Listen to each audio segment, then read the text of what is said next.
Hello and welcome back to my channel. Today we continue our review of 4- and 5-star resorts in the Hotel Zone of Cancun with one of the Hotel Zone's most popular resorts, the Dream Sands. One of the reasons I like this property so much has to do with its location. Along this strip of the Hotel Zone sits some of the nicest of Cancun's beaches, where the waves are small and swimming is easy. Others like this resort because it is known for its value prices, delivering fun, and fun is what this resort specializes in. More on that later. As you arrive to the Dream Sands Resort, you are welcomed with a cold drink. Today they are serving champagne. You'll note that the hotel is an older property with low ceilings in some areas, but they have updated the lobby as much as possible to look somewhat more modern. Check-in for us was slow, as we arrived at a bad time and were checking in after some large family groups. But our room was ready early, and we crossed back to the elevators and up to our room, which is where you really see the age of the resort, with low ceilings, narrow hallways, and doorways with many coats of paint. The room. The room was furnished with modern furniture and had a beautiful view of the ocean. When we walked in, we had a king-sized bed, and the TV was turned on to the activities for the day. There was a stocked minibar which was included in the price of the room and refilled daily, a coffee maker, USB ports, and regular outlets on each side of the bed, and a safe for our valuables. The shower space was small, but it had multiple shower heads, which was a nice touch that they added when they updated and modernized the room. There was only one sink, which worked for me, but might not be as nice if a family of 4 was staying in the room. The beach.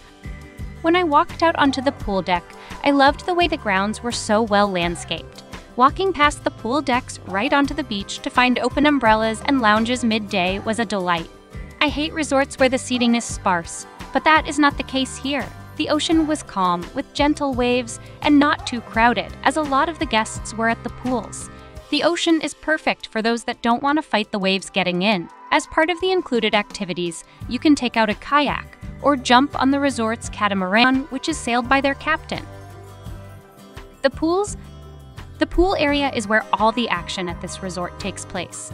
The pools are not quiet, so if you are looking for a quiet pool, you either have to pay to go into the upgraded part of the hotel called the Preferred Club, or go to a different resort. The Preferred Club does have a separate pool which is very quiet and has its own bars with premium liquor.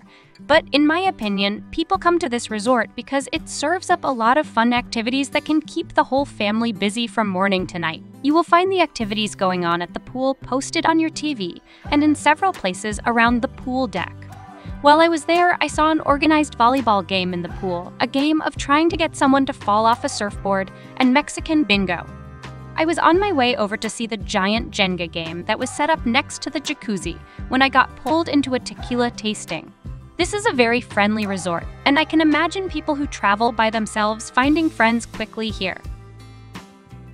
Entertainment. The entertainment at this resort is on point. On my first night here, they brought in a seriously great show, which was a rock band with dancers and a light show. From my experience, Dreams really puts a lot of money into their entertainment, and this was no exception. This resort especially is known for its high-octane vibe, and the entertainment brought many of the guests out onto the pool deck to enjoy the entertainment. After that show finished, the fun didn't stop as they set up a live DJ in the sports bar. On other nights, they brought in a magic show and a Beatles show. The energy of this property just doesn't settle down until late into the evening. Dining. El Patio. What Mexican vacation would be complete without Mexican food? El Patio serves Mexican food and is open only for dinner from 6 p.m. to 11 p.m. This was my favorite restaurant at the resort. I love Mexican food a lot, but I also thought the quality of the food at this particular restaurant was better than the other restaurants on the property. I tried their pork soma to start, which is like a street taco but fatter, and the beef tacos for my main. The restaurant was easy to get into and served the food quickly. Himitsu. Himitsu is open for breakfast seasonally and dinner in the evenings from 5:30 p.m. to 10:30 p.m. In the evenings, it serves sushi and other Pan-Asian offerings at its tables and also has teppanyaki tables that are highly sought after. You need to make a reservation in advance for seating at the teppanyaki table. I made my reservation when I arrived at the resort. The entertainment factor was great as we had an enthusiastic chef who was very engaging. The food was okay. I liked their shrimp. The chicken was a little tough and I disliked their beef. Overall, I left feeling full and enjoyed the show, but the food quality was not high. Portofino. With a menu focusing on Italian cuisine, this restaurant is only open for dinner and was very crowded when I went there. I had to get a pager and return 2 hours later to get a table, and the wait wasn't really worth it. I had penne, and the noodles were overdone for me and the sauce a little too spicy. But as I said, it was a popular restaurant, so maybe I ordered the wrong thing. Olio? This Mediterranean-focused restaurant is open for both lunch and dinner and sits on the pool deck between two pools. It has a wide menu and I decided on spaghetti.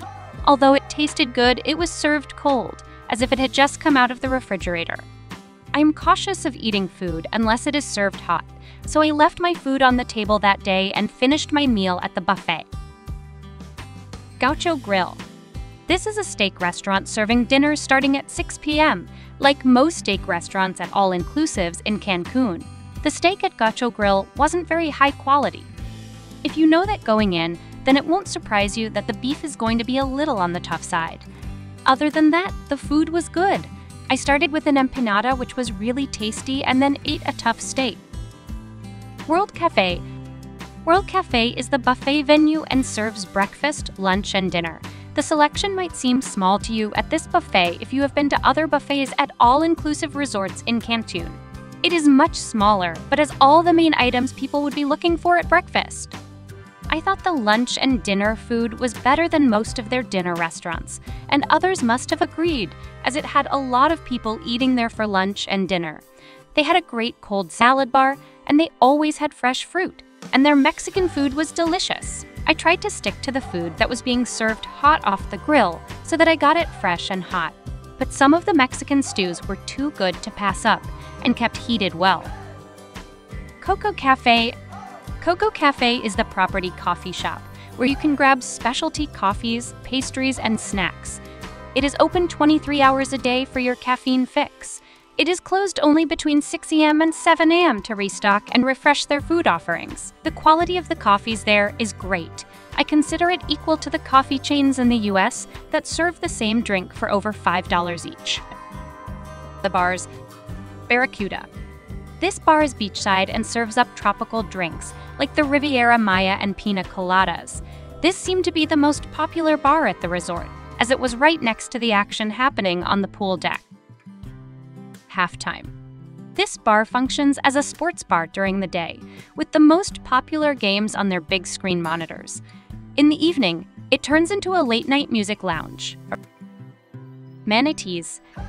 This is the swim-up bar and features local beers and tropical drinks. There is limited seating at the bar, so it always looks crowded, but you can easily get a drink and swim to the side with it without waiting more than 5 minutes. Renevu. This is the first bar you will see when you arrive to the hotel, as it is in the lobby. In the evening, they have live music. This bar seems to have the fewest people at it, so if you find the other bars too crowded, head over here to get a quick drink. Other facilities. The resort has a full-service spa and gym.